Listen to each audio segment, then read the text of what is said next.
or I have experienced leadership from the perspective.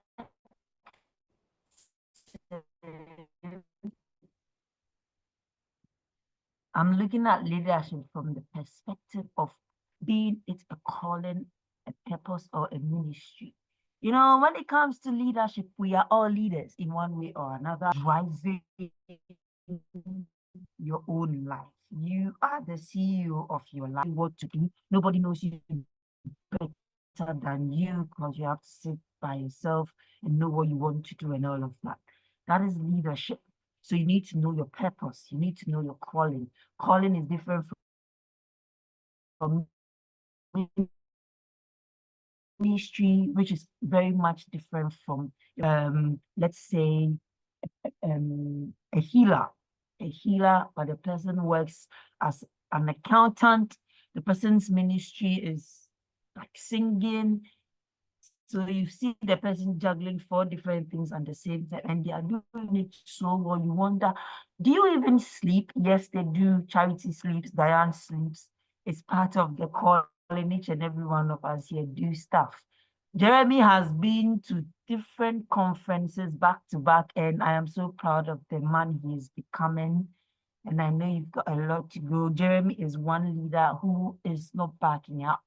He is pursuing his dreams, and I like that about him.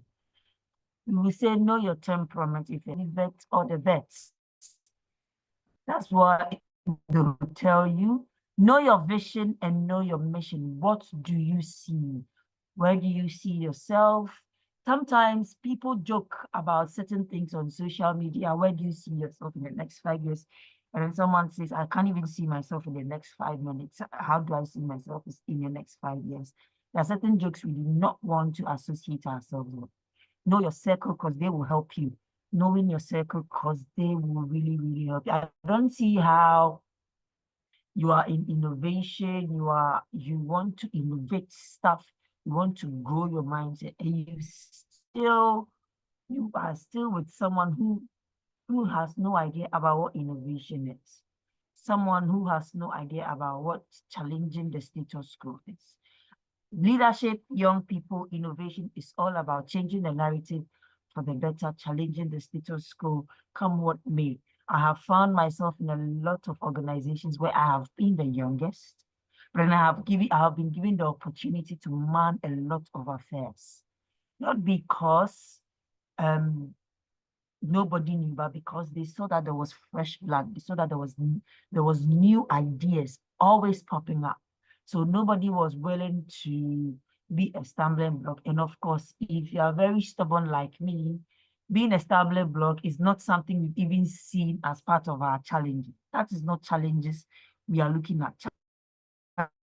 Challenges is coming up with new things every day, making sure we navigate our way. Most of us don't care about someone being stubborn and not giving us the platform. We will create our own platforms, and people know that about most of us. So sometimes I always like young people to study the art of the product, the protocols of productivity. When I say the protocols of productivity, what I'm talking about is the fact that in an African society, I am narrowing it to Africa. In an African society, everything is programmed for us. You go to school, you write your BC, you go to secondary school, you write your Zoom into the university, get first class marks, second upper, you are done. Then the challenge is coming. Then you don't know what to do. Then you don't know your left from your right. Then people like Diana are here, and then later on they'll come and ask, how of showing up is 100% of success, opportunities. You give it to them, they ask you, what young people are looking for money. Nobody gets money from the get-go. Nobody is doing that. Money will come, work on yourself.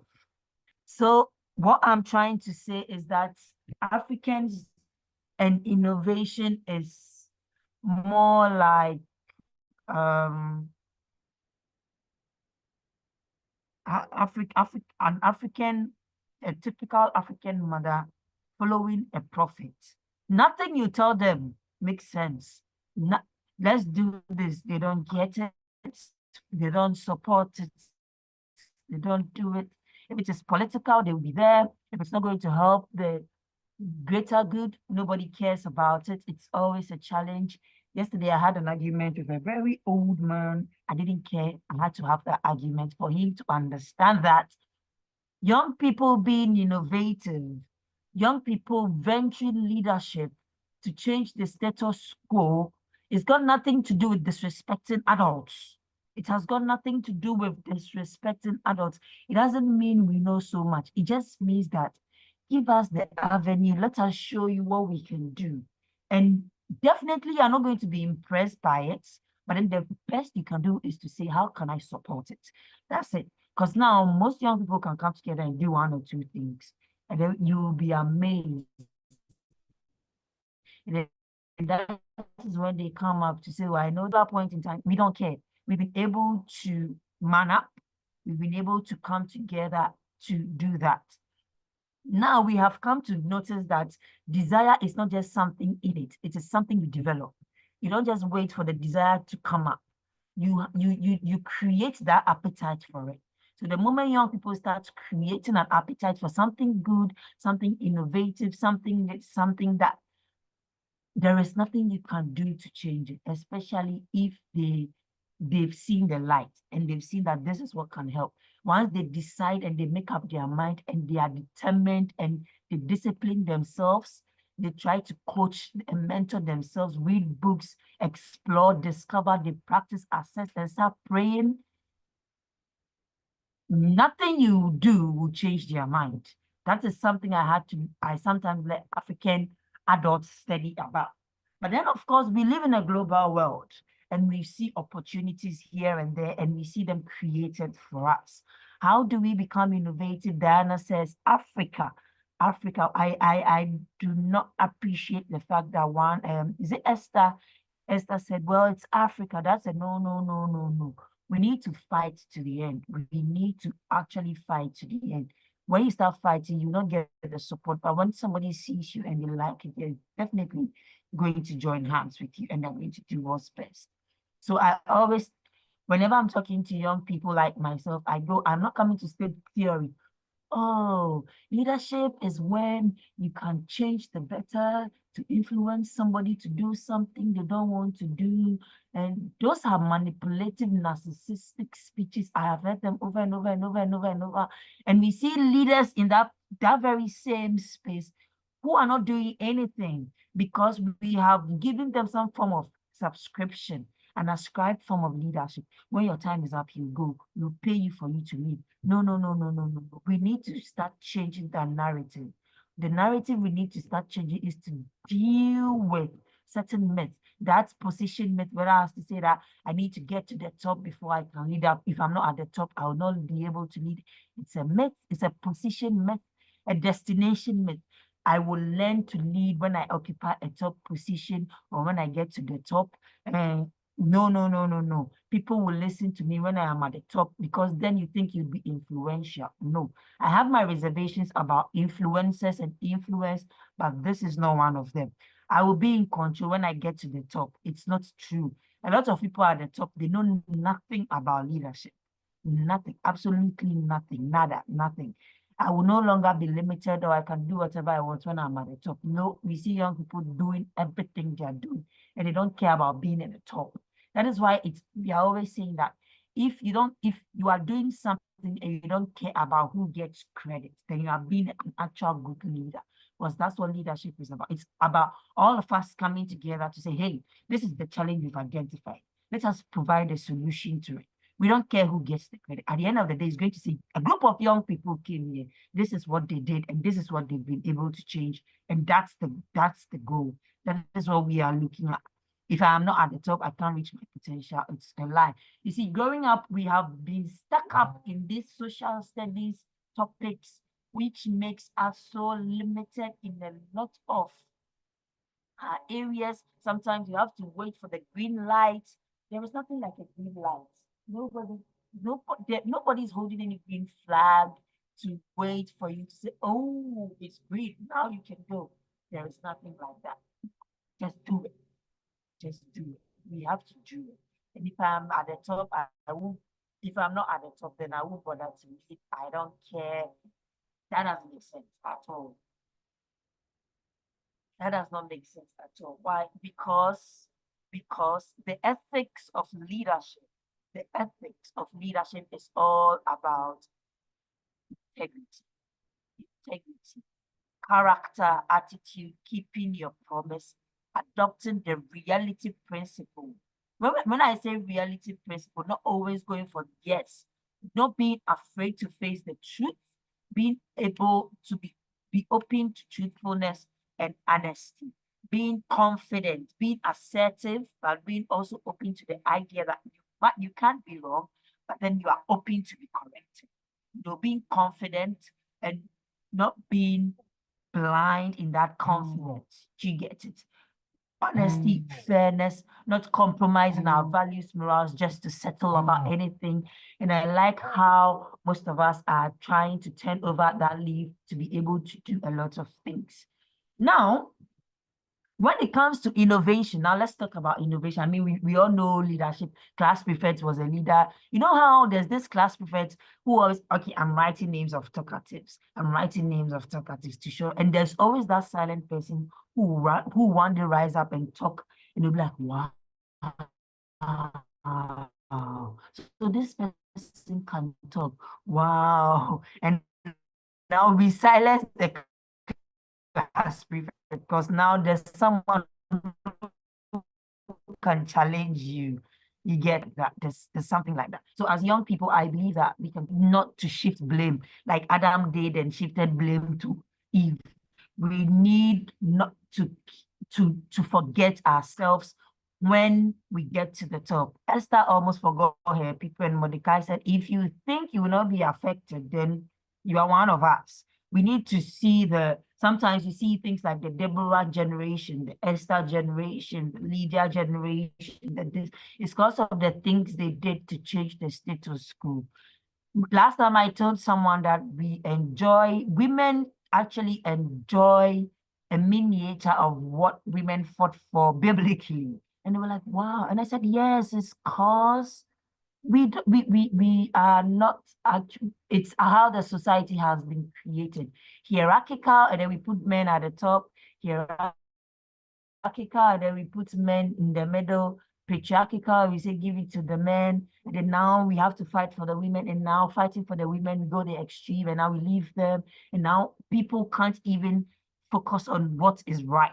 So we need to also look at that in trying to fight for the right cause as young people, not just as young women, as young people, Now, when it comes to innovation, let me grab in from what Diana said. African mindset, our African mindset needs to change. I asked someone, why do you want to be the Elon Musk of Ghana? Oh, that's because he's a well-known person. He's well-known for what? Well, to be the richest man. I'm like, what did he do? Oh, well, they said he's the owner of Twitter. Like, what else did he do? Because he didn't just up to become Elon Musk. He started from somewhere. Let's start from somewhere. Let's forget about those discouraging words. I have heard them so many times. Now I just build a bridge and then I just cross it. Just build a top skin around it and you just cross it.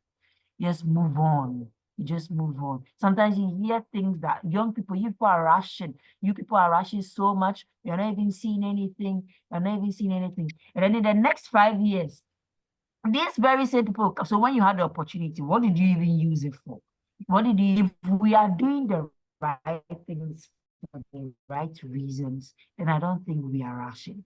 If we are pursuing the right courses for the right riches, if we are being innovative, innovation is just basically adding up to provide better solutions. Adding up to provide better solutions. That's just it. We've seen climate. Yesterday, I was telling my mom that she's one of the people causing climate change. This woman said I should go around and look at all the plastics and things before I come and talk to her. And I said, it starts with you. It starts, if people come and they say we are not doing, they will not do it. It starts with us. That is what we need to do. We start little. We don't expect that the right things will be done in a jiffy, but then we start gradually, and then we start. I am just waiting for the day where all young people will rise up and say, today be today. This is what we are doing. We will put politics aside. We will put tribe aside. We will put denomination aside, unnecessary desires aside, and say, as young people today, we are calling all young people to order and say, today we are focusing on this topic, this challenge. No more plastics, because we want to provide solutions to the society. That I'm waiting for the day all of us will come together and say, today we are providing solutions to this. And then it will be marvelous. It will be, you know what? Let's give these people the opportunity, because now we are handicapped, we are outnumbered. If we nobody that so young people and innovation, these are the very few things that I believe, based of experience, things we've seen, we can actually work on and improve, because I don't believe that we need to pursue the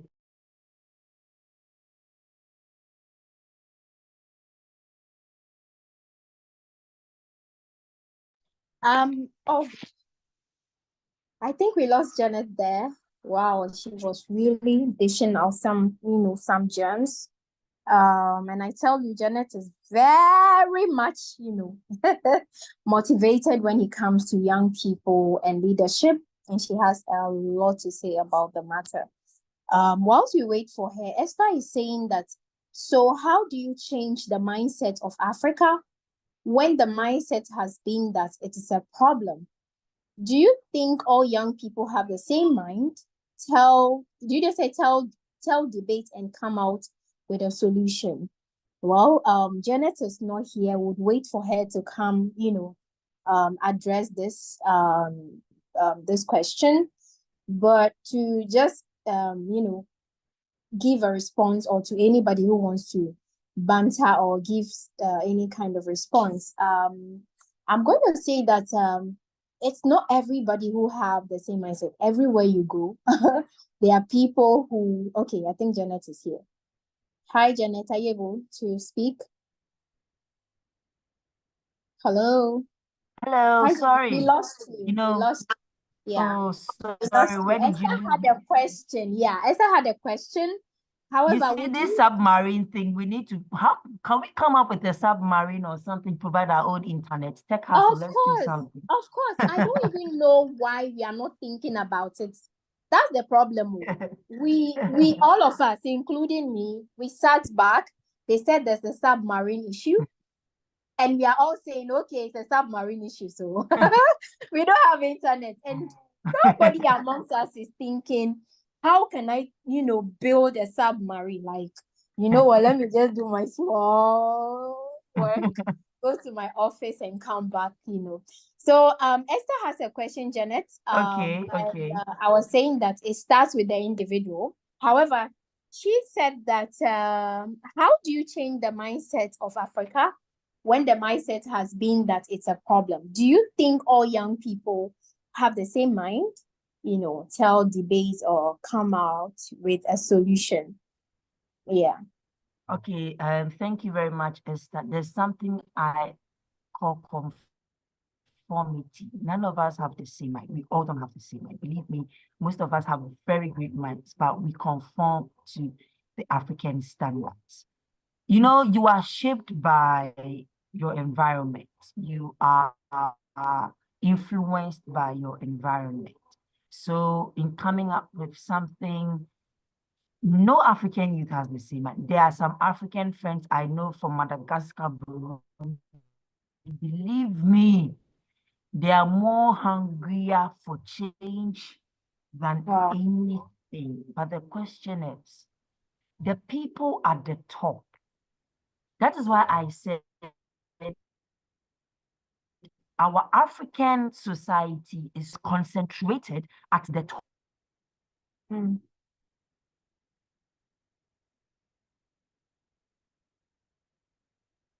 Top. That is why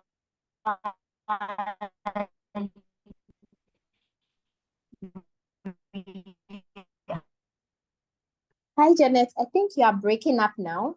Have always understood that into it is only when you are at the top you can influence. Hello. Hey, Janet, can you hear me? Hello. I think Janet's internet is a bit, it's a bit shaky at the moment.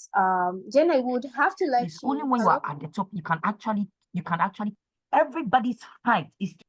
Am I breaking up again? Sorry. Yeah, you kind of went for a while. Yes. You kind of went off for a while. Hello.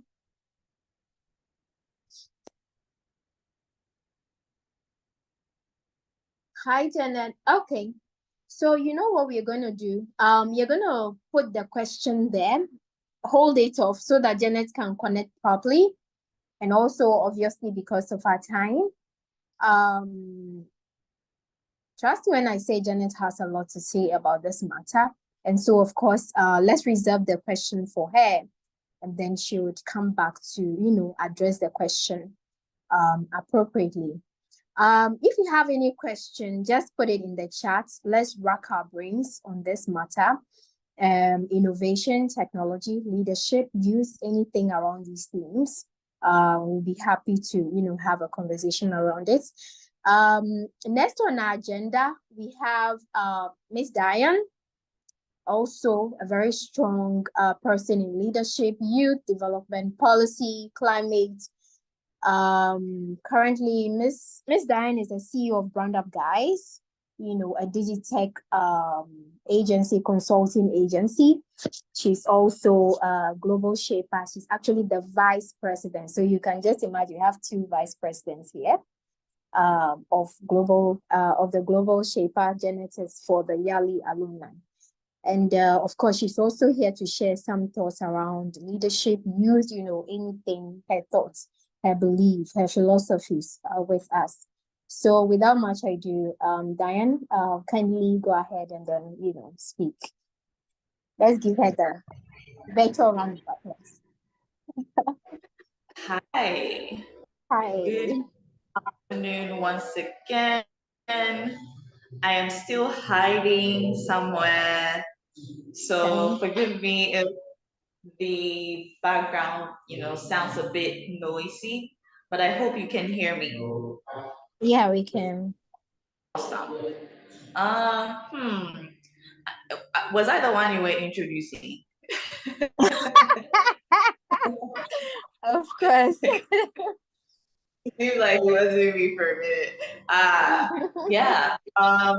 Yeah. So again, the reason why it probably feels like it wasn't me you were introducing is because anytime someone, talks about me, I realize how far I've come. I was a biologist at some point in my life, graduated from University of Ghana as a biologist, plant biologist. I specialized in microbiology, right? And to change the trajectory into business, into tech, into leadership, wasn't a joke. Um, there's so much that I want to say today, and hopefully, I pray that God leads me to share whatever I need to share with everyone on the call today. My story is a very interesting one. Again, I came from biology and I transitioned into blogging, came into tech, and then came into marketing, came into business strategy, came into climate. So, one thing you would notice about me is I have been exploring. I have been exploring myself and I've been expanding myself. I think that anytime we talk about leadership, um, most people think that you're supposed to have it all figured out. I'm here to tell you that you don't really need to have everything figured out, but you just need to have a stepping point, a starting point, right? Where you find something that you find very interesting, and then you can pour yourself into that thing, right? So for me, self leadership is having power and knowing how to use the power you have. Most of us don't realize that we have power. Anyone here who can vote, okay, you should know that you have power, but you don't even realize how relevant your power is. And this is the mindset that I carry in my day to day life because let's be honest, sometimes things get a little crazy. Sometimes things look like it's not going to happen. Sometimes everything just seems to not go the way you want it to go. But you need to understand that once you know the power that you carry, you can always overcome your challenges.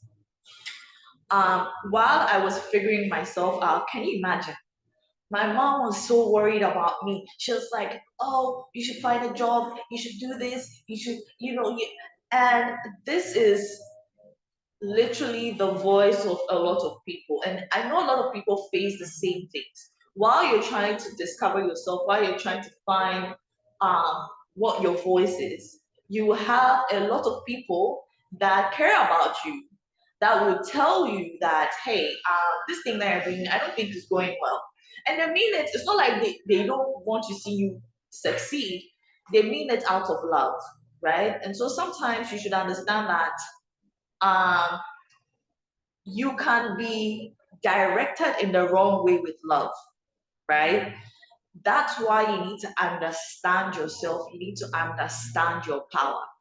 Once you find that thing, that voice, see, sometimes you have to be a bit disobedient to your family, to your parents, to be able to achieve what you want. Because listen, sometimes our parents don't even see what we see.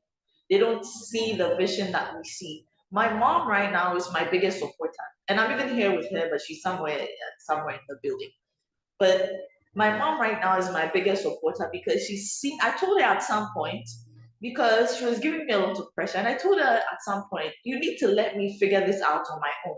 Stop trying to get me a job with your friends, connections, or whatever. I don't. I want to figure this out on my own. And sometimes, again, misdirection can come in the form of love, and you can easily be directed to a different course when you know that this is actually what you're burning for, what you really want to do with your life. And yes, you will doubt yourself while you're doing all this. People would say things that will break you. People will say things that will um, change how you view life. It's okay. It's okay for all these things to happen to you while you're at it. Well, when I started and I decided I was going to be a blogger at some point in my life, the kind of backlash that I got from people, and that I used all that negative feedback from people and I turned it into something positive. I tried to, because I know the power that I have, I know that I can do this. And so what I did was I would take all the criticisms, I would take everything, I would take all the negative comments, the people that are talking behind my back. I would take everything and I transition that into what exactly I want. And I use that to manifest where I want to be. And most of the time when we talk about leadership, we're thinking about, you need to be in a leadership position, or, you need to take some leadership role in some NGO, or you need to do this. But you need to be able to lead yourself first, right? If you lack that discipline to lead yourself first, trust me, you won't be able to withstand the journey, because it's a very long journey. And let me tell you something, it doesn't end. It doesn't end. All the things that you hear, all the things that people will say, it doesn't end. But you want to be able to push yourself to that point where it begins to make sense to people, right? It begins to make sense to people so much that they think, wow, like you're so amazing, you're doing so amazing things. These were the same people that were saying, oh, what you're doing won't take you anywhere. What you're doing won't take you anywhere. And all my life, anytime someone discouraged me to do something, that was when I did it the hardest. Because every time someone discouraged me and I tried, it became something amazing. I remember going for a competition and somebody told me, this competition, you won't win. No. Forget it. Forget it. It doesn't make sense. Forget it. And I was one of the people that were picked to be in the top for the competition. So it's anytime that you believe in something so much and someone discourages you, see, listen, put your all into it and go all out, right? When we say leadership, I was talking about confidence. Confidence, believing in yourself, having that power, having that zeal. Listen, for someone like me, okay, that came from a biology background, I had a lot to prove to people, okay? Because how are you in the business space? What do you know about business? Anka biology plan, anka business farm, right? So I had a lot to prove to people. And then I was like, I'm going to be in tech. I'm going to be like a product owner. I'm going to do tech. I had a lot to prove to people because, first of all, everybody doubts you. How do you prove to people that you can be good and resilient at what you do? Is how you lead yourself.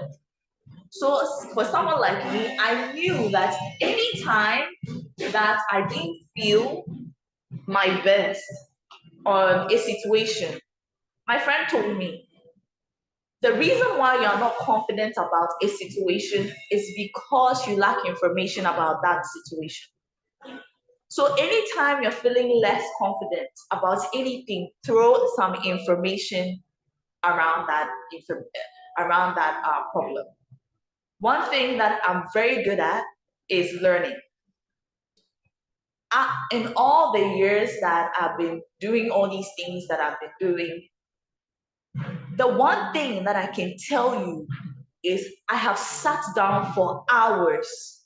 I sat down from 12 a.m. to 5 a.m. every single day, and I still do it, right? Why? Because I'm dedicated to the course.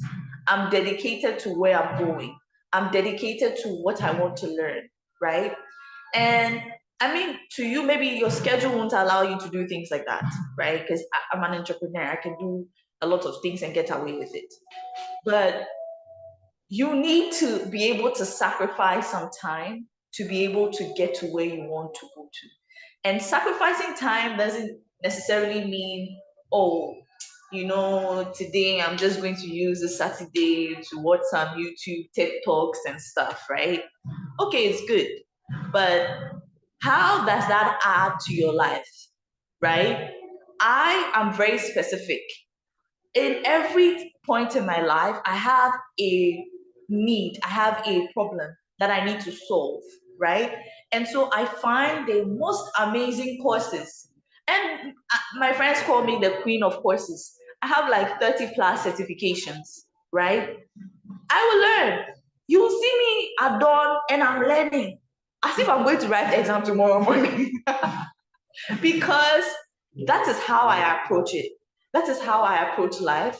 I want to throw information about problems, throw some information about things that are going on around me, so that when I get into that room, some people say you have to stay ready so that you don't have to prepare. That is me. I don't know about you, but me, I stay ready. If I'm sleeping and you call me and you ask me, Diane, I'm having this business issue. This is the problem. How should I solve it? I will tell you the solution.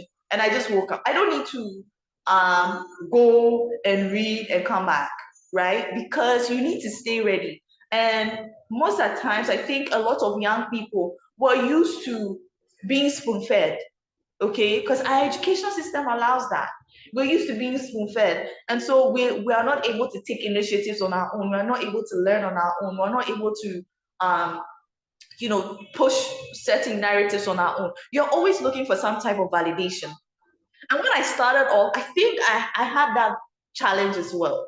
But it took me a few months to say, hey, listen, I'm not going to even listen to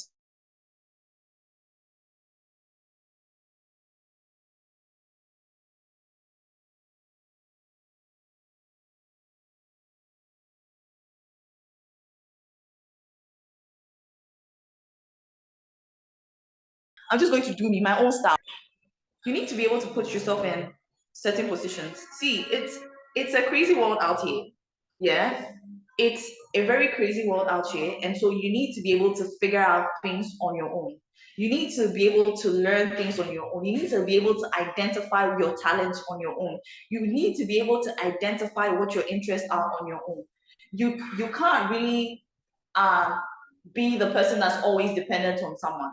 I'm not saying you don't have to be dependent on people. You don't, but you need your own identity. You need your own you need to be yourself to be able to collaborate with people. Or else, when you meet other people that are doing better than you, do you know what happens? You begin to feel like I don't know, you don't feel like yourself, right? And that's when all the jealousy comes in, because why is this person doing better than me? Are we all not friends? Are we?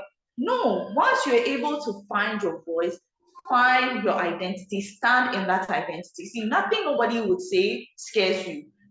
If your friend is winning, you appreciate their wins, you celebrate them, you see what they are doing, and you acknowledge what they are doing.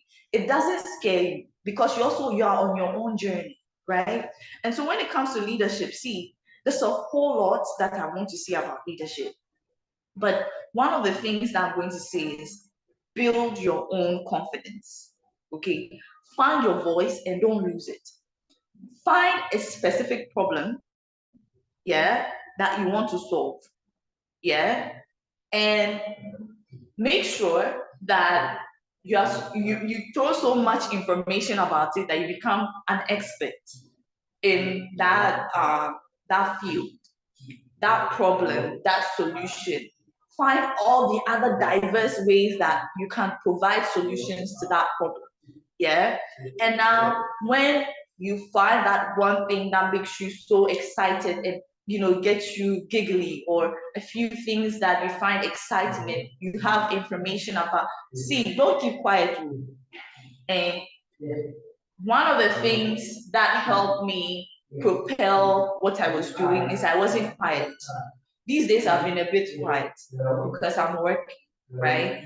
But I wasn't quiet. I was active. I will share everything, my certifications, I will share it because I'm trying to make money. It's not now, there's no time to be shy. There's no time to be acting like, and this person and that person. You need to start the innovation, yeah? You need to start with yourself. You need to innovate in your own life, in your own career, in your personal life, how you're even networking. You need to be innovative. And people talk about innovation and like you're thinking of the wild things, and start with yourself. What right now that you're sitting here listening to me, can you tell me one thing that you know that, oh, given the opportunity, I can do something around this. I can speak to this problem. I can do something around. I'm confident. I know so much about it.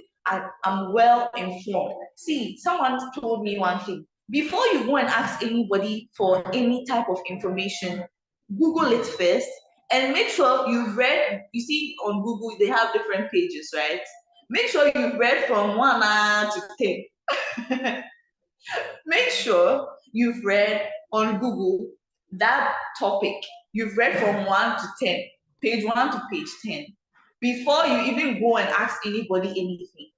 Young people in Ghana, especially, are so used to being spoon-fed. And this is me speaking from someone who has employed young people.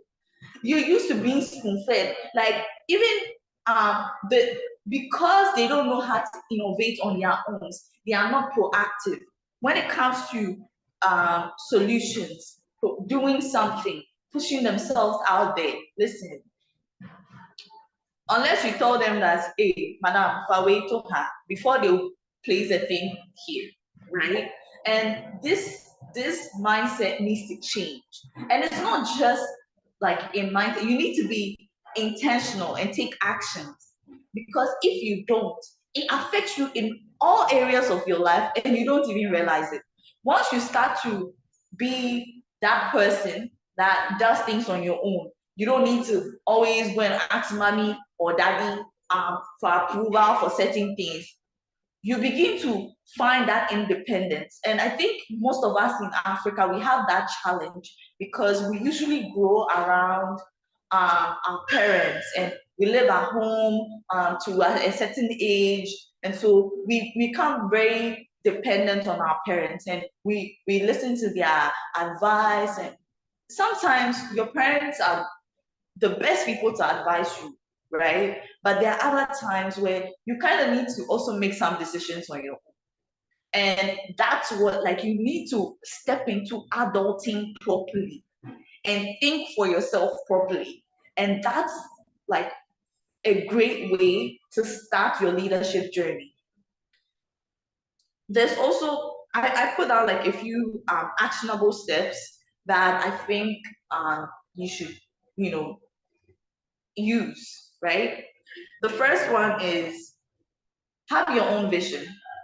I've seen too many people that they are visioning, but their vision is based on other people's vision. It's okay if somebody's doing something you like, but when we start to probe you deeper into why do you want this particular thing, it becomes a problem, because you haven't identified. It's like I think somebody mentioned something about influencers, right? It's like we're in an age where we see a lot of videos, and so we are influenced by a lot of videos and things that we see online. To me, yeah, in this point in my life, I feel like when I'm talking to young people, all of you kind of sound almost the same, because you listen to the same kind of things, you listen to, and so all of you sound almost the same to me. There's no originality in, like, oh, this happened to me. You can't even tell your story properly. You can't even, your own vision, you can't tell me the story properly. It's like you are using other people's examples to tell me your story, right? You have to own your own story. And that's exactly what our dear sister Charity here has done. She's told us her story. She's showed us her story. She's teaching people through her story, right? So the second thing too is you need to identify a problem you want to solve. There's so many problems around you. There's so many things. You need to find a problem that excites you and angers you enough, okay? Just enough, like something that gets you angry enough to want to solve it. You also need to do research. There's a lot of information. We live in an information era. And so if you're telling me that you're not finding information and you're not finding you're just being lazy at this point. There's so much information that you can find everywhere. LinkedIn, Google, but this information. So make sure that you're doing your own research. and then be prepared for the worst case scenario. Whatever path that you choose, see, tell yourself that what is the worst that can happen? Put it in your mind, and so that when anything happens, you tell yourself that, well, it has happened, but it's not that bad. And then you move on. Because if you don't do that, you'll be deterred by little challenges. I know a lot of people that once they face like a little challenge when they are doing something, they crash the whole project. Everything will go down because they are not able to think in that, resilient mindset, and then, try and go for the things that they want for themselves. And all I said, be prepared for the worst case scenario. Where's worst case? See, where's worst case? Think about that. And whatever you're doing, what is the worst case scenario? And then keep it in your mind. So anytime you face a challenge, you tell yourself, it's not that bad. It's not that bad.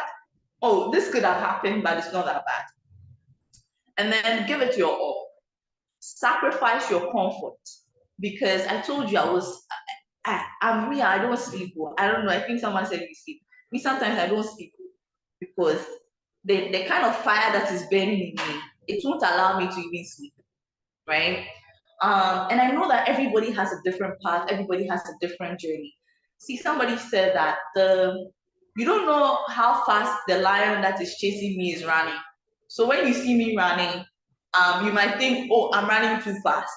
But you don't know how fast the lion that is behind me is chasing me. So I feel like that's very different for everybody. You know where you are in life. Are you comfortable in the situation that you find yourself in now? Is it something at this rate and the pace that you are going?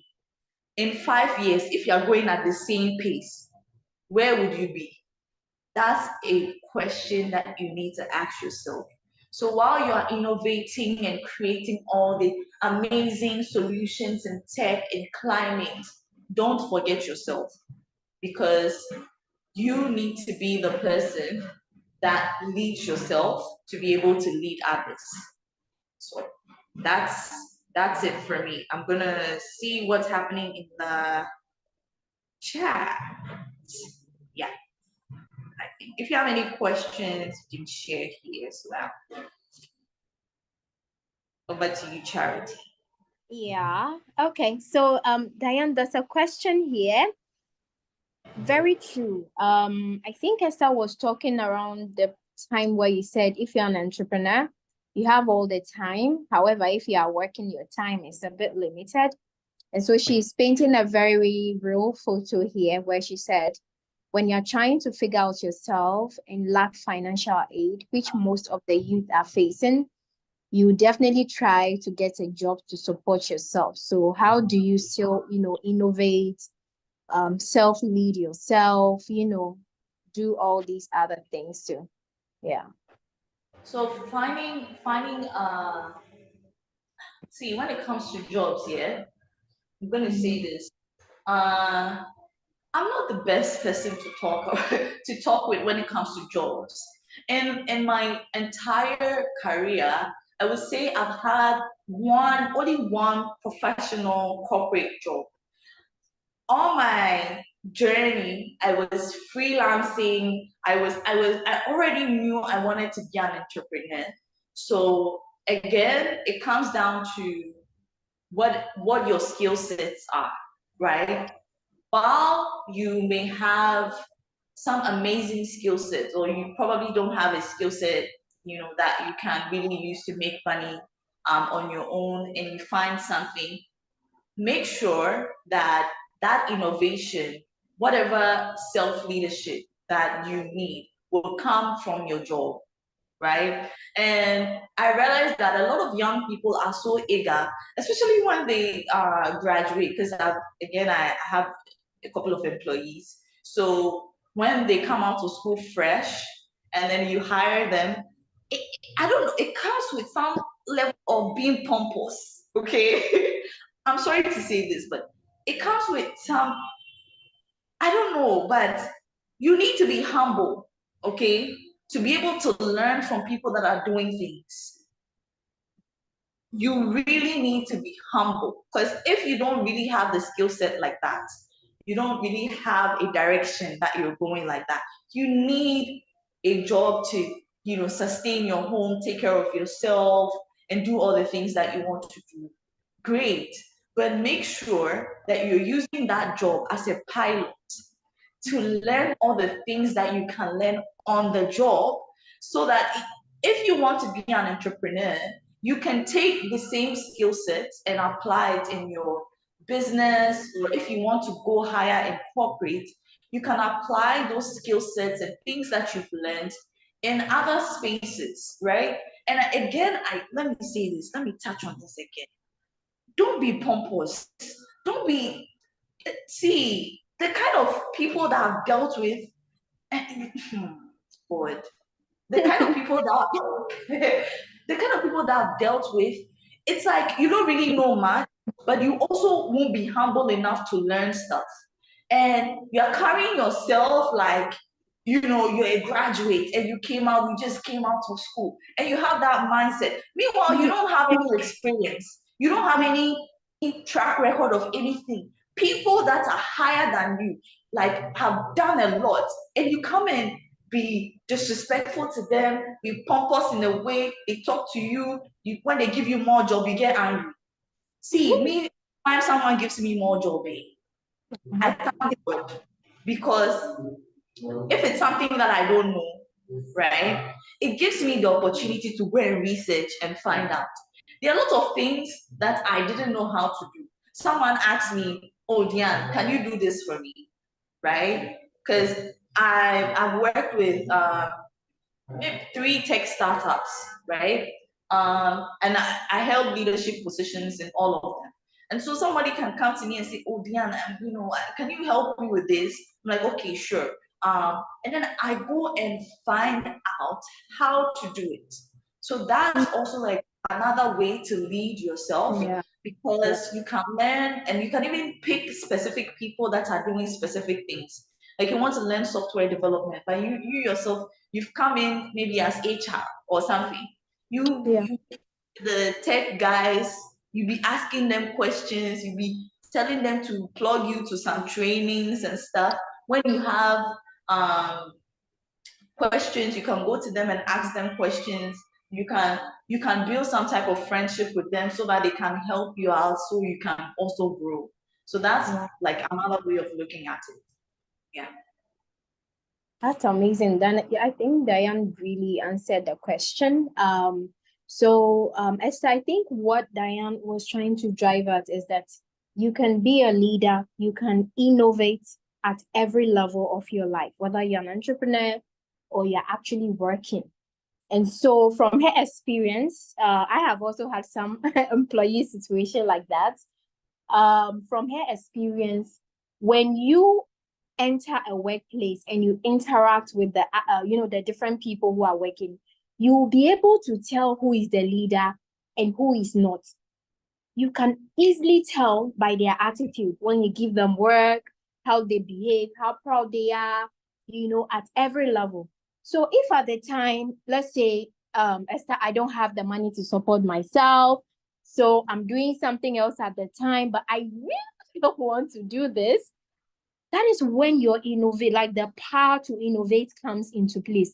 You literally have to be very innovative, because now you have a responsibility to represent a company, but at the same time, you do have your own vision to do something else, right? So that's when you have to be extremely entrepreneurial. They call them intrapreneurs in the corporate space. So go into that organization, whichever organization you are, and tell yourself that I'm going to be different. I'm going to do so, even though today I'm working for this company. I know that I don't want to be here forever. However, I want to use this opportunity to build bridges with people. I want to use the opportunity to even have a very good relationship with my boss, so that if I have to do something on my own, I can always go back to my boss, and ask for anything at all, because now I have built that relationship with them. So you have to be thinking around, you don't always get it your way, not all the time. Because sometimes for you, it may be financial. For me, it may be family. Like I just had a baby and I had to do something really big. Sometimes I have to be extremely innovative. Like for instance, I'm falling on maybe my daughter, I'm falling on Jeremy, I'm falling on other people. Because even though I still want to go and do it myself, I can't do it because now you have to attend to a baby at home or do something else. You really have to be innovative. So at every point in time, you don't have it. It starts from your mind. Like you don't have to say, "Oh, I'm limited. I'm working for somebody. There's nothing I can do." And I think Diane gave so much example about that. Thank you so much, Diane. There's also another question for Janet. When you left Janet, I say, how do you change the mindset of Africa? When the mindset has been, it is a problem. Do you think all young people have the same mind? Yeah, you know, how can you change the mindset of Africa? Like, is it even possible to change the mindset of Africa? Like, what's your take, Janet? Yeah. Hi, hello, sorry. Yeah. I was having internet issues, but I'm back. Thank you, Charity and Esther, for that question.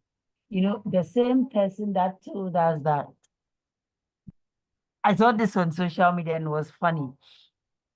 The same person that told us that when you add milk to Malta Guinness, you get blood, is the same person that told us that having an extremely white and expensive wedding will lead to a successful marriage. So first, it was a mindset problem. You see, like I said, it's not at once and then you change the mindset. We have a lot of people with us whose mindset, unless you don't want to change, unless you just want to conform. That's what I said, there's something called conformity. Once you become an adult and you know what you want to do, you really want to change, you will be able to associate yourself with the right kind of people who will help you change. Okay, the African mindset needs to be changed when it comes to leadership, young people, and innovation. That is what we are looking at right now. There are lots of things that have helped us so far. We thank them for that. But when it comes to development, we need to have that mindset changed. And Esther saying, do you think the Africans' mindset? Yes, it can be changed. The same way we are standing our grounds against certain things, against our values, and the same way we can have that very same mindset and say that, no, let us start from this group of people. And as they grow, they influence others. It's not a one-time thing. It can take years, but it's not going to happen in a day. It's not going to happen in a year, not even 5. It can take years. But once we know that we started from somewhere and we are getting somewhere, then we will change that mindset. That is why there are certain houses or homes you go to, you don't do certain things. We've always carried that mindset. When you go to Rome, you do what the Romans do. When you come to Ghana, what do you do? When you come to Ghana, when I come to Africa, what do I do? Everybody literally thinks that you can come to Africa and be free to be corrupt. That is the mindset. But then what mindset are we carrying as Africans to say, no, we don't do that here? And an African will say, Charlie, let's give them some money. And then the person develops that mindset. We can also change and go, no, I don't do that. So everybody coming to you know that you don't do that. And everybody around you will not do that. And everybody around you will know that you are surrounded by people who do not do that. That's how things trickle down. But if everybody is doing it, then everybody is going to do it. If everybody is going to carry on doing it, then everybody is going to carry on doing it. That is the mindset. Mindset is a difficult thing. It's very challenging to change a mindset. But then we need to bring people to the understanding for them to know that, no, we need to change. You know, we can put them in a space where they will say, no, we need to change, and then they will change. So that's where we found ourselves. We can put people in a position where they would want to change. But then, like I said, our African society is so hierarchical, we concentrate power to the top. So to get to the top is very difficult. To get to the top is very challenging. So everybody wants to get to the top to be able to change something. So I always tell someone that everybody on social media is somebody until you meet them. Everybody on social media is rich until you meet them. That is the influence we have created. The influence of power.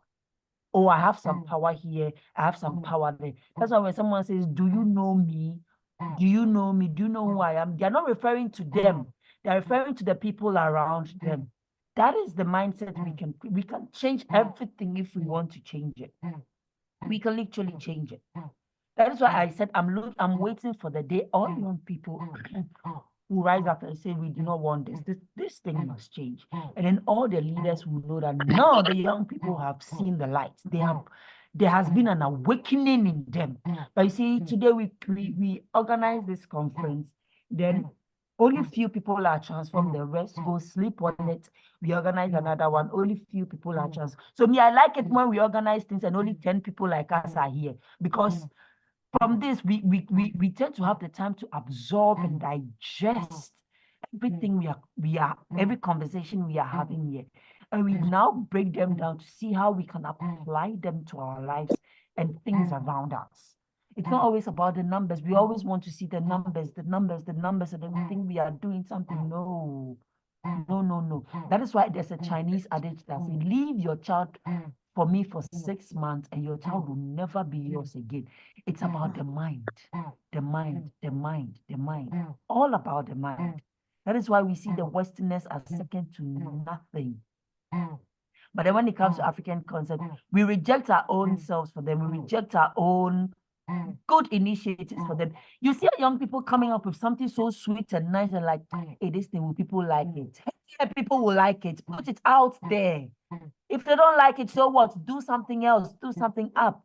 Learn the art of branding, and then they will like it. If they don't like it, I will like it.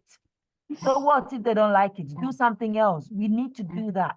And then the more we push, we will get there. So yes, Esther, the mindset cannot be changed in a day. African minds can be changed. You see, you are seeing the results as a challenge. Hey, can their minds be changed? Yes, it can be changed. Thank you, Diane, for saying that. Let's always think about the worst case scenario. This is not the worst case scenario. Even in the worst case, this is not the worst case scenario. The mindsets can be changed. Let the adults and the old people give themselves awards, give themselves the greatest awards a citizen can get, and let us down there do what we are supposed to do. And together, when we get to the top, we will know, they will see that we started working on ourselves years back. And as we are at the top, we are not at the top as individuals, but we are at the top as a group. Okay, we don't need to be at the top to make any influence, but then we are fighting to get to the top, because that is where we can trickle down the power, so that we delegate it, so that people feel that they are also part of human beings. It's not always being the first citizen, being the second citizen and whatever. No. We need to do stuff. And Esther, there's a lot to this conversation, to this topic, but yes, our mindsets can be changed. Thank you. So we can go with this this notion that be ye transformed by the renewal of your mind. Be ye transformed by the renewal of your mind. What do we present to them for them to think, to say that, no, we want to change? That is why when someone is so hungry and you present to them a grain of rice on conditions, they will accept it, because they found themselves in a spot where they will do anything for that satisfaction. So if that satisfaction is for the greater good, it's not for comfort, but will go to an extent of changing a generation mindset, then I am up for it. Thank you very much. No.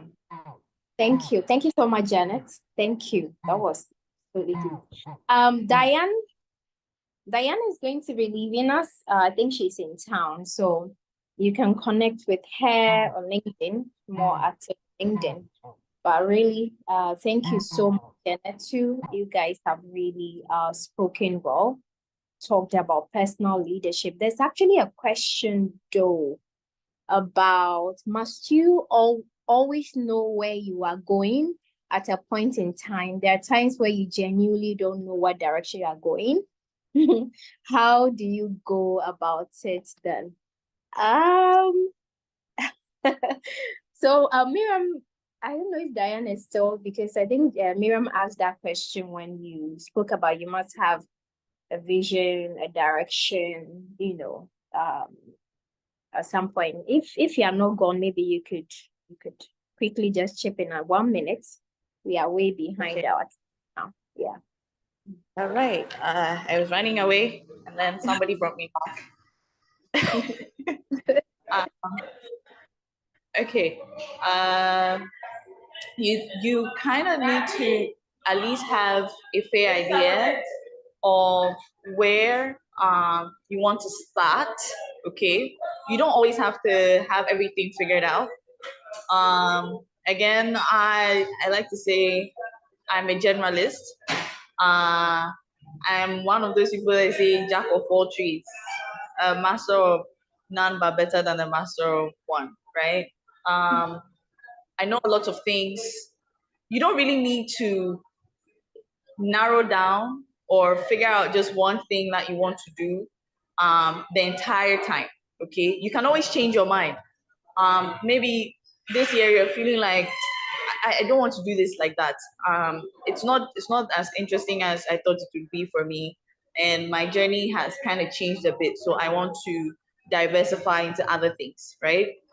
Um, and so yes, you kind of need to have a starting point. You need to have something that you want to do, but you don't need to have the whole journey figured out because you don't really see what's on the other side. And usually there's a lot more that you find on the other side. But you also need to give yourself grace and give yourself the opportunity to explore. The only reason that I am able to do a lot of different things now is because I took a risk and I decided to explore other things. And so you will never really know if you're good at something if you never try. I'm good at graphic design. I build my own websites. I'm a product owner. I can do a lot of different things. I'm like a business leader, do a lot of strategies. So it really doesn't matter. You just need to know where you want to start. And then when you start, the clarity will come along the line as you keep going and you don't give up.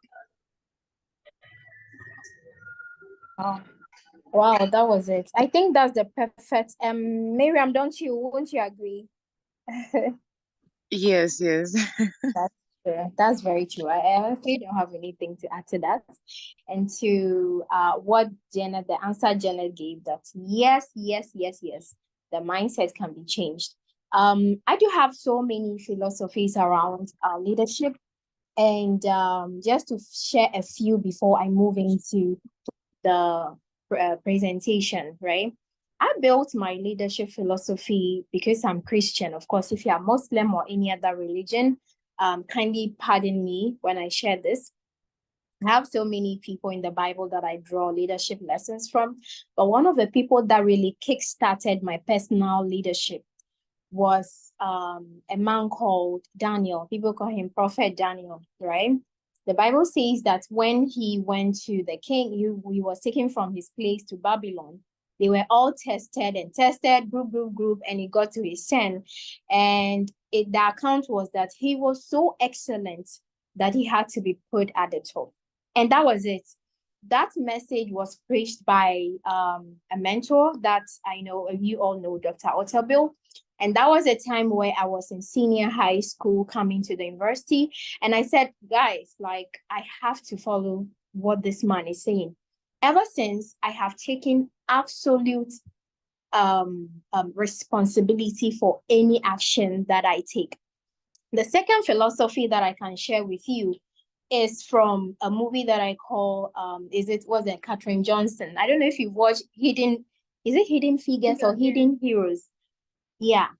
So if you have watched that movie, you can give me a high five. Otherwise, I will just go ahead and share shortly about a young lady, a Black lady who always wanted to solve and be part of a group of NASA people. Yeah, Hidden Figures, Hidden Heroes, Hidden Figures.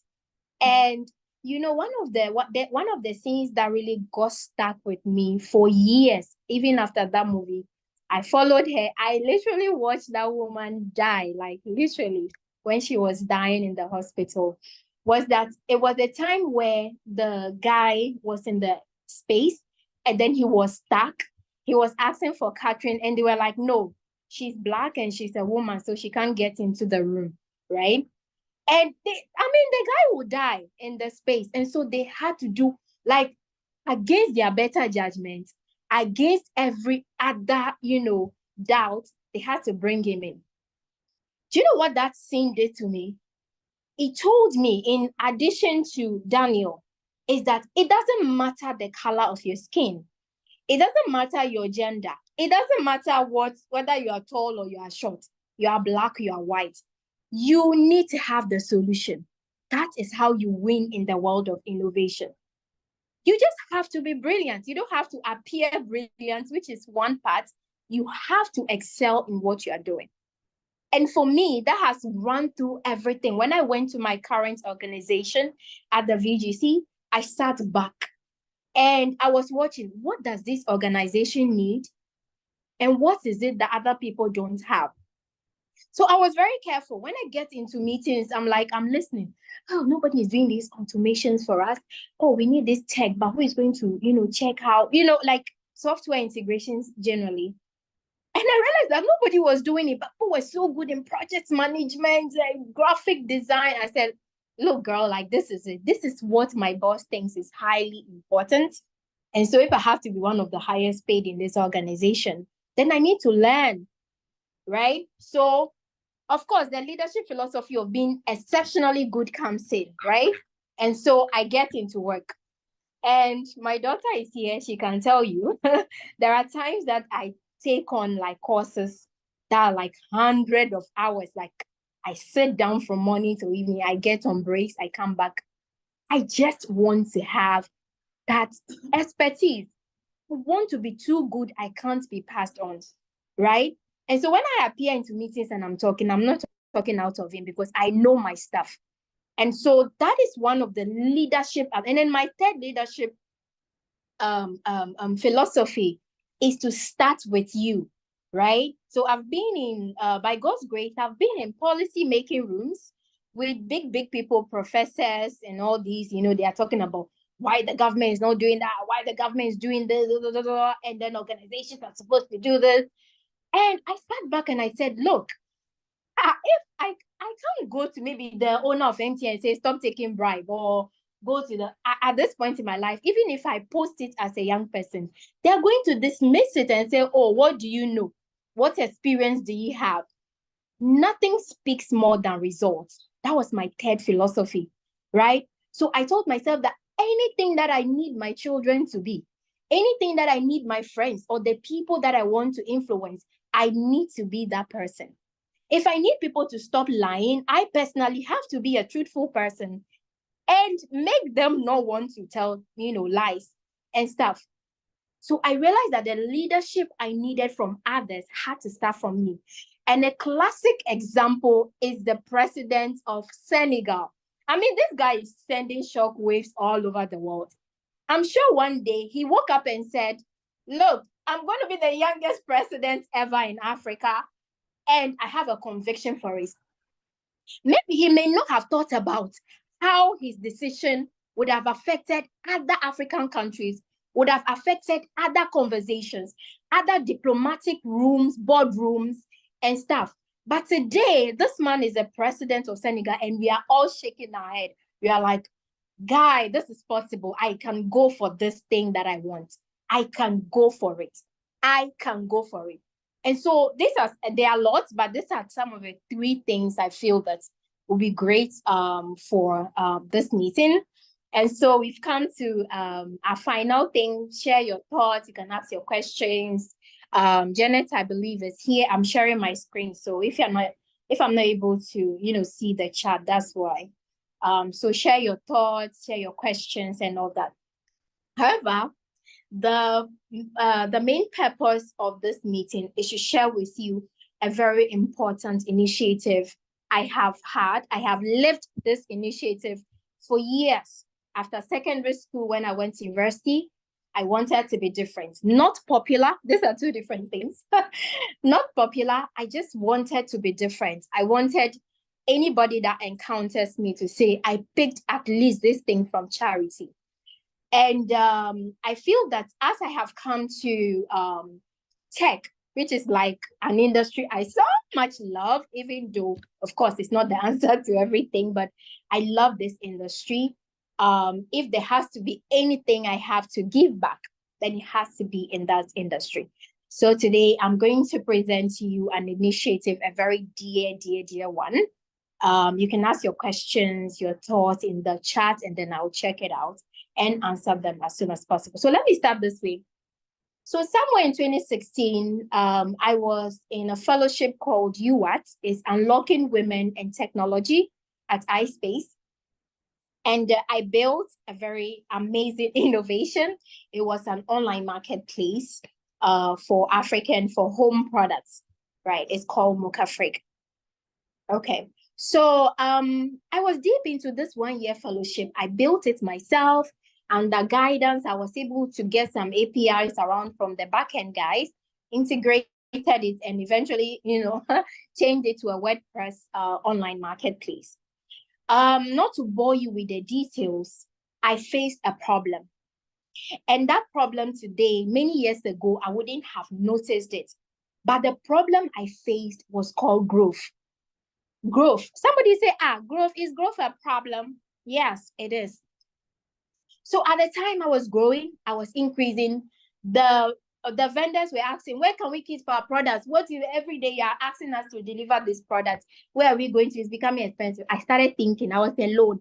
I had a few advices though, but I was alone in this thing. Like, where do I keep the product? It was a lot. I was overwhelmed. And so one day I met my current employer at a conference, a social conference by DHL. And she was so amazed at what I did. And then she said, Charity, look, I know that you are really doing amazingly well. Why don't we bring you in and then you replicate something like this, but this one with more leadership resources and stuff. So that was how I transitioned from being an entrepreneur at the time to joining a consulting company at the time. But this is where it gets really interesting. Mukafrik at the time was a bit quieter when I kind of exited. I got 2 offers afterwards when I had already signed another contract. And the first contract was by some guy from Silicon Accra. Like, how big these people, their money trying to build here. He said, I have investors who want to, just invest in and rebuild. And by that time, I'd already regressed number 1.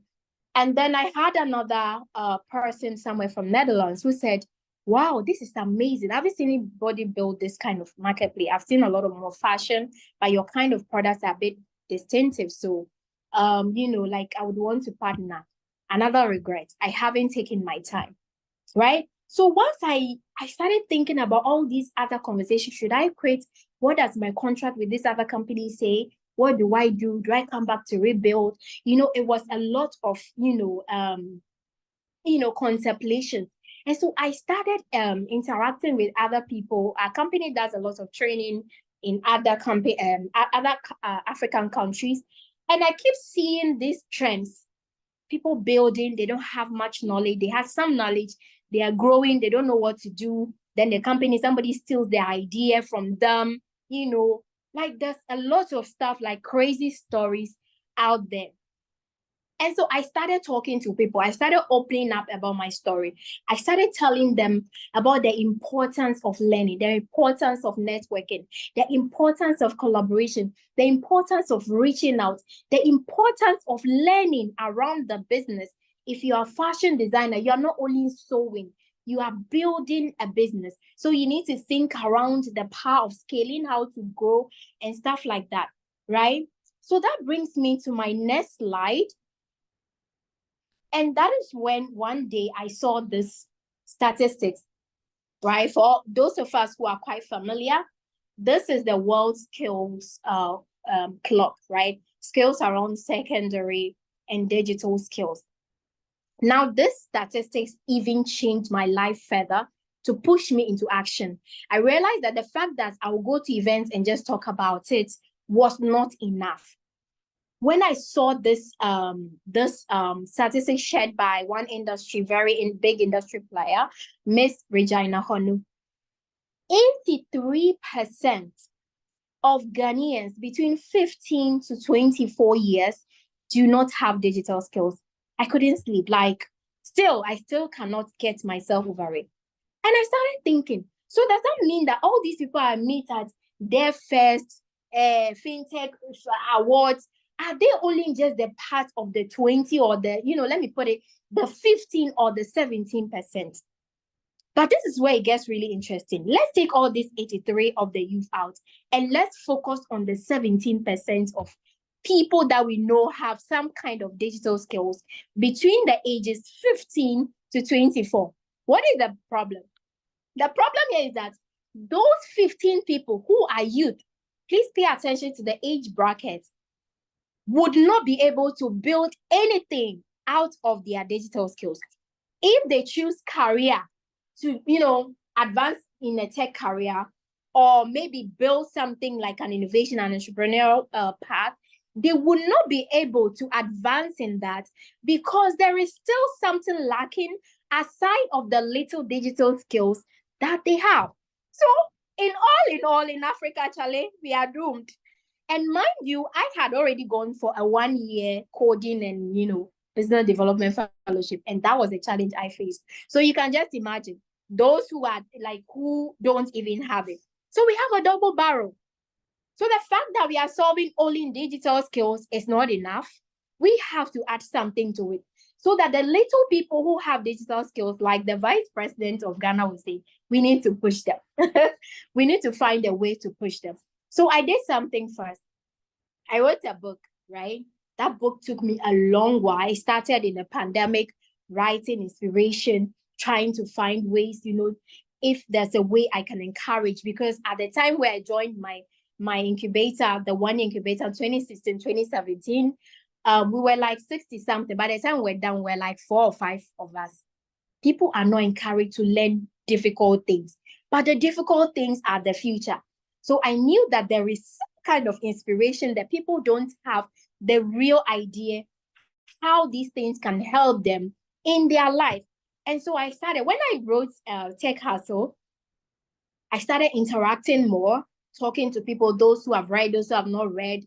By God's grace, I was also invited to a lot of events, speaking.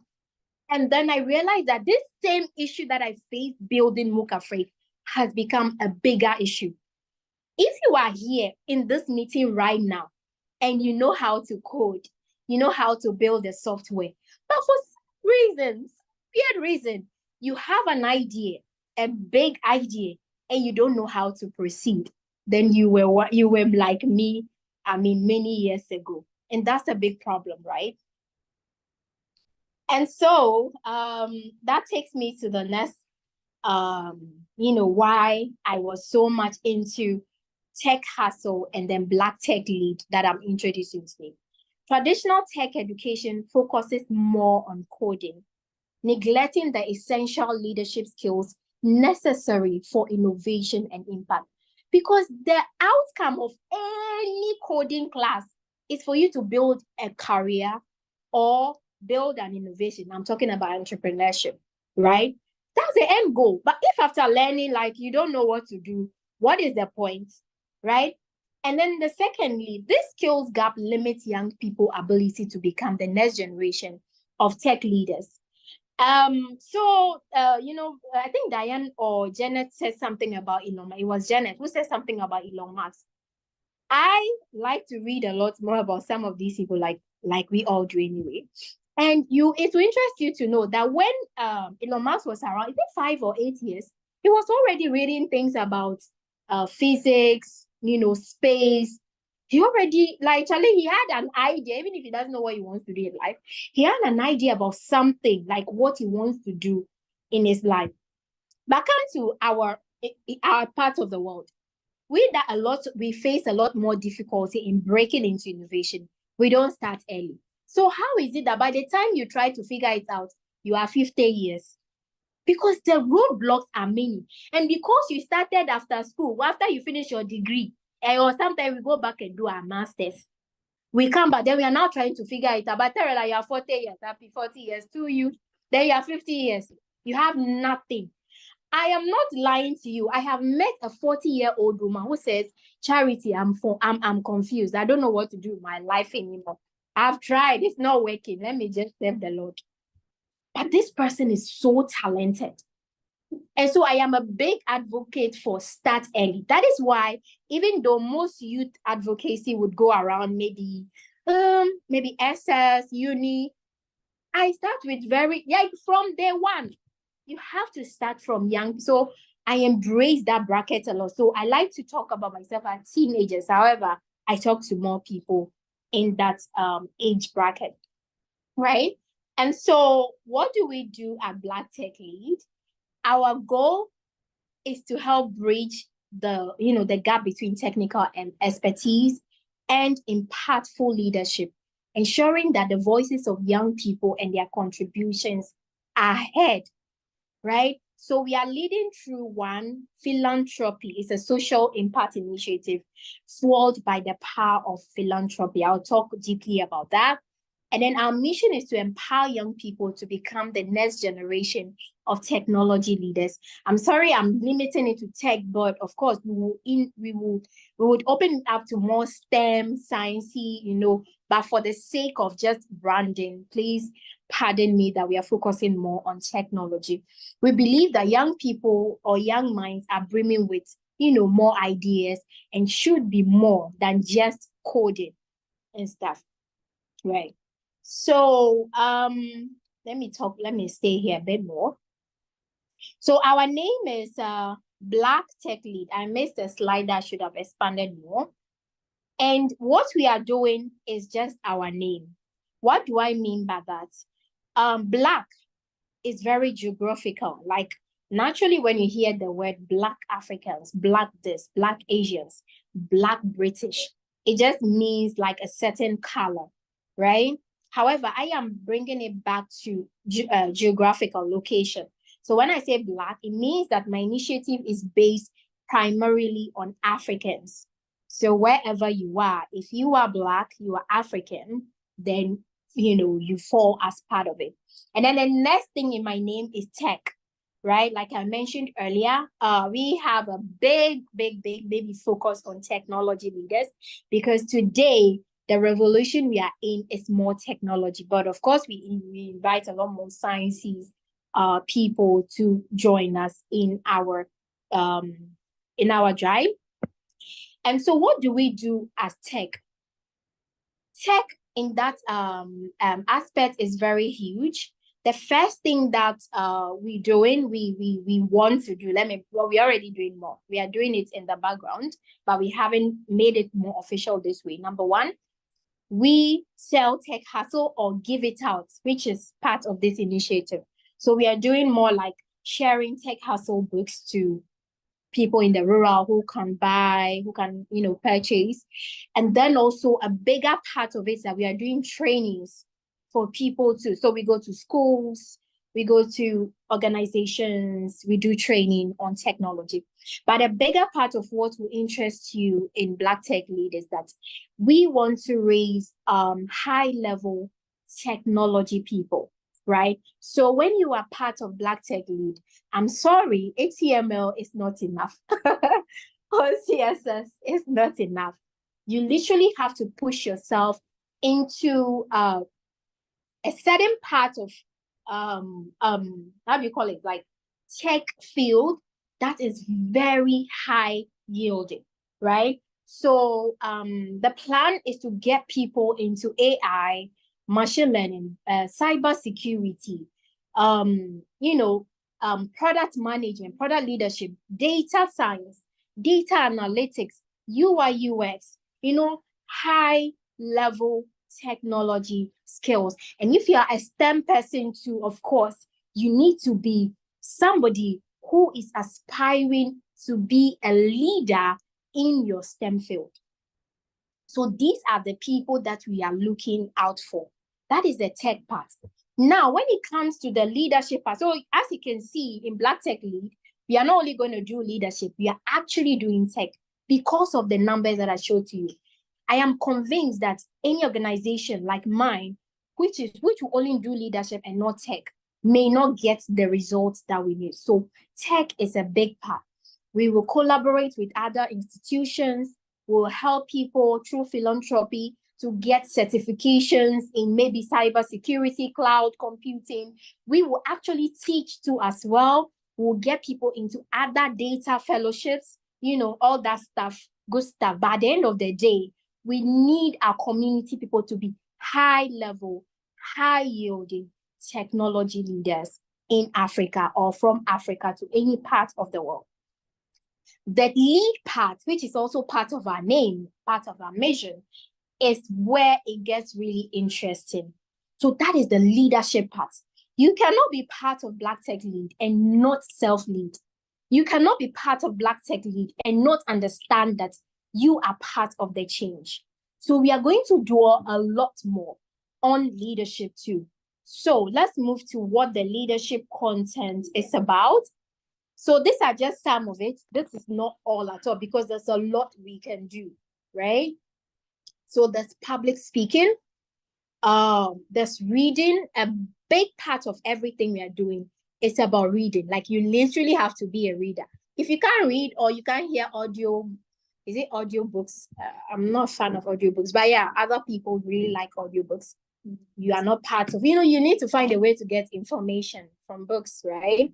So you need to be somebody who is good, or if you're part of our community, maybe you can get infected by the bug, by the reading bug, but you need to be a reader, right? We'll be doing a lot more. This will be structured into courses, leadership camp, like we'll get away to certain places if you're part of the cohort. And then we'll do personal branding, which is very important. Personal branding bores a lot into your expertise, how you can help people in a certain industry, not only in a certain topic. Because I see people make mistakes, just pick cybersecurity, only talk. But at the time where they are going in their level, you can't just limit yourself because you are growing.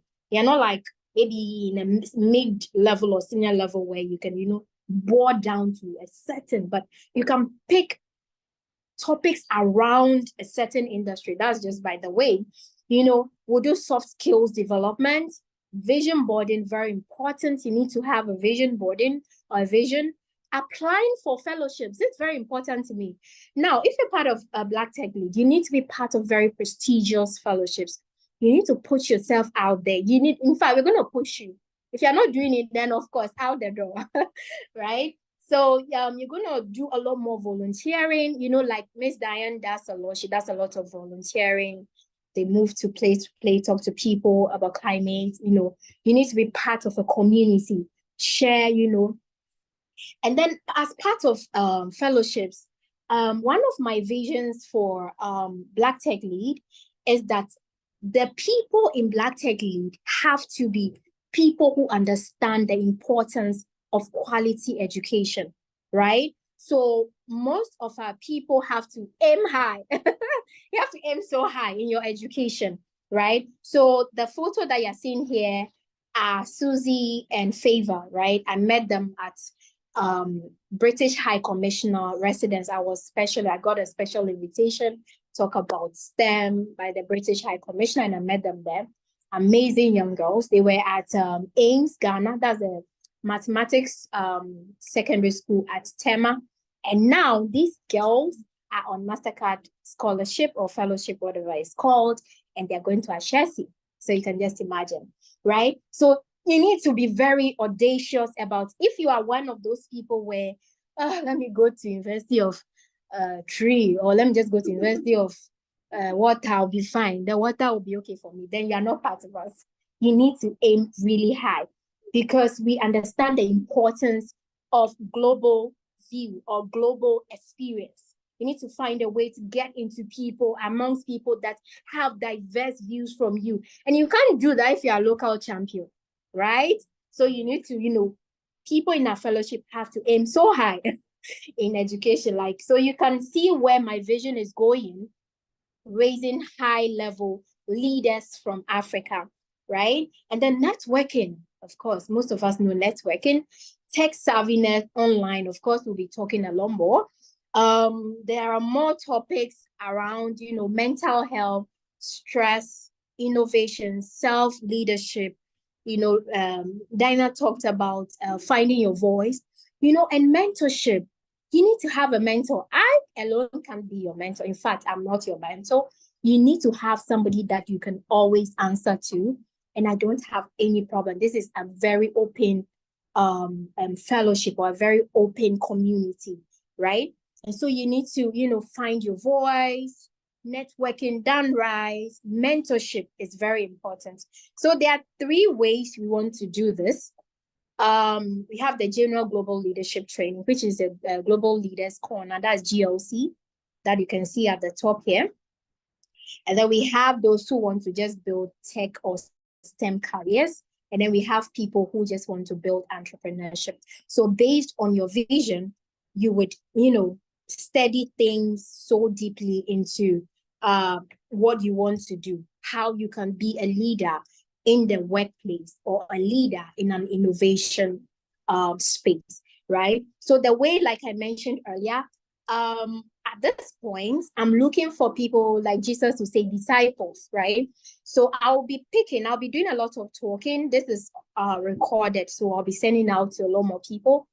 I'm looking for 10 people that I'm going to do this with, boys and girls, right? So I'm looking for 50-50, 5 boys and 5 girls, right?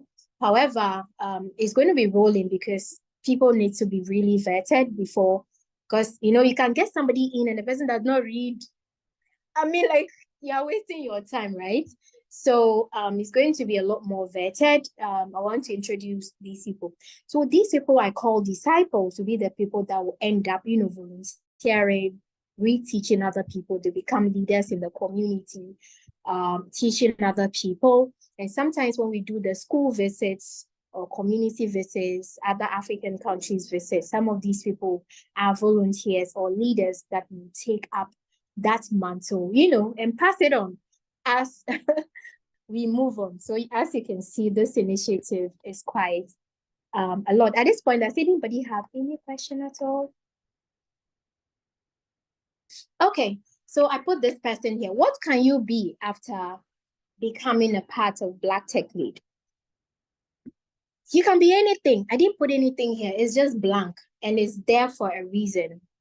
The only reason being that everybody is different. And my vision is not to create the same people. It's not to create the same people who think the same way. So one person can think that, oh, we can all change the minds of everybody in Africa. That's great. The philosophy is that nobody is right. Another person can say, no, I can only change my mind and not change other people. Great. And so who you can be after being in a community like this is not defined. Let me put it that way. It's very much open because people have their different styles. The end, however, the vision is that after everything, you should be able to develop your own personal leadership. You should be able to know how, to handle crisis, how to move. But most importantly, to me, what is very much important to me is that you need to be a leader in your field. My dream is that one person, at least one person from Black Tech Lead community should lead the next Elon Musk in Africa. And it is possible. That is it. And for me, I'm not going to force you. It's very much open, right? So you're going to be very much exposed to all these talks, labs, camps, you travel, come back, do some wild things. And take courses. So if you want to take an ALS course through philanthropy, we have to pay for that and make sure that you are a leader in whatever field that you want to be, right? Doesn't that sound exciting? Or am I the only person? I'm the only person who is excited here. Okay, so yeah, there's so many ways that you can keep in close contact with us, at least for now, because this is still a baby. And we are doing so much more in the background. You'll be seeing a lot more updates from us. And so you can just connect for now through our LinkedIn page, Black Tech Lead, Instagram page, Black Tech Lead, Google Groups. We do have it where we share resources. And then, of course, the WhatsApp group some of us are on, right? Now we have the general community called the GLC, right? The Black Tech Lead is just the general thing we do, right? But the GLC is when you get to become the inner circle, right? And I'll tell you, you are not limited to only me. I am there to just encourage and show the way, including other people, right? So I'm not that kind of person where, like, I'll say that, oh, let me be your only mentor. I'm a very open person, right? I'm an extremely open person. However, the only thing I want to see is that you are growing. And if it's because your mentor is what's his name? The former MTN CEO, I've forgotten the one who just handed over, is that guy.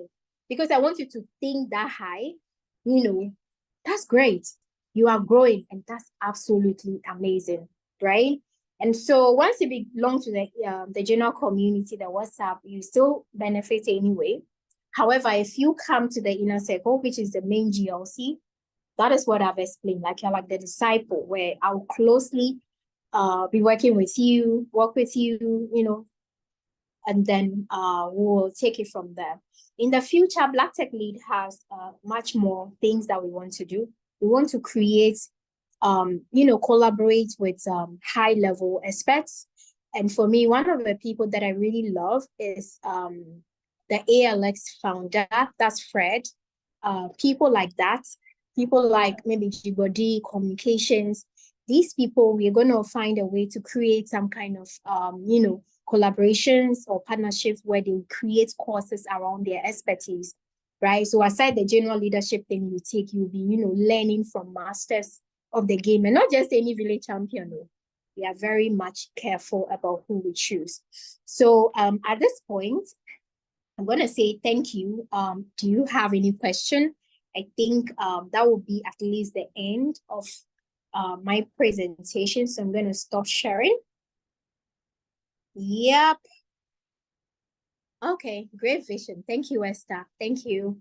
How can I get to be part of the inner circle? Okay, so of course there's an application form that I'll put into the WhatsApp group, or I'll share. You feel that I just want to understand how you think, because like I said, when you walk into an organization, give like a few hours, you will know who is ready to go, even if the person does not have the information, right? It was the same with me. Somebody saw me at the conference, like, girl, like, I want to work with you, come to my company, and so you will know who. And without giving anybody, I don't want to mention anybody's name here, but I met a young lady in Women, she's here, so I met a young lady at I think Women Technique, and she was amazing. She walked in, she said, I just want to learn. I want to volunteer. I want to do this.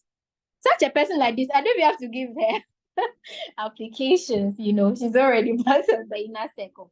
I want people who are eager, people who want results, people who want to. And I told her, oh, I'll do anything to get you what you want, right? And I followed that, because anytime her thoughts come to my mind, I say, hey, how to do this for her, how to do that for her, like I was determined, right?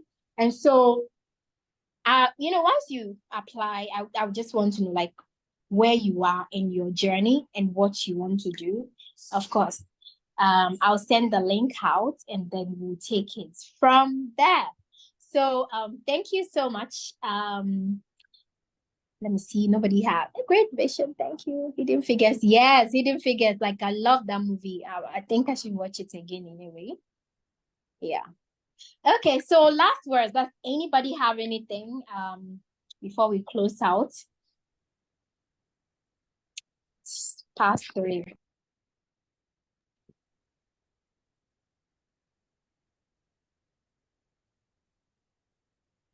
Hi, everyone.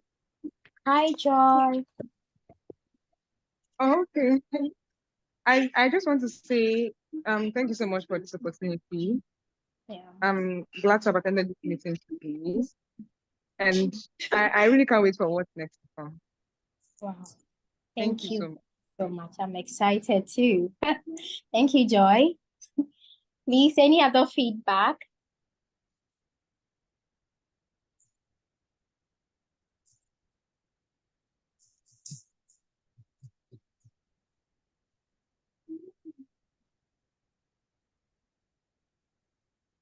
Okay. Thank you so much, Black Tech Lead, for the great initiative. Oh, thanks, Esther. Thank you. Thank you.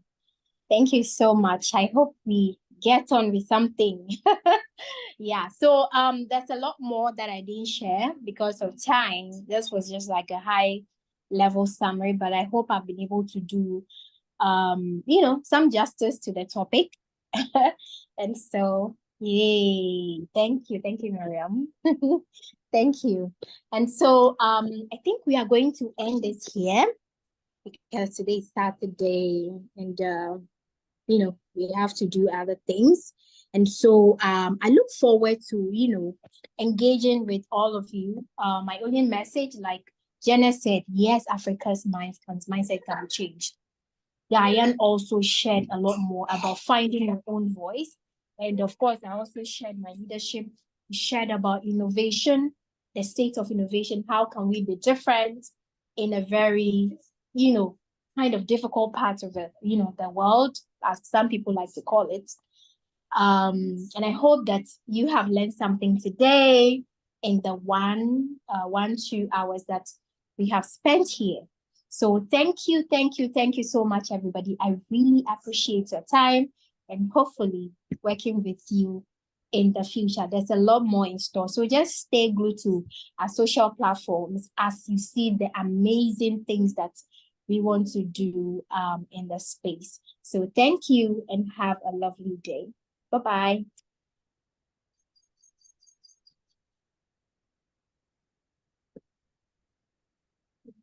Yeah.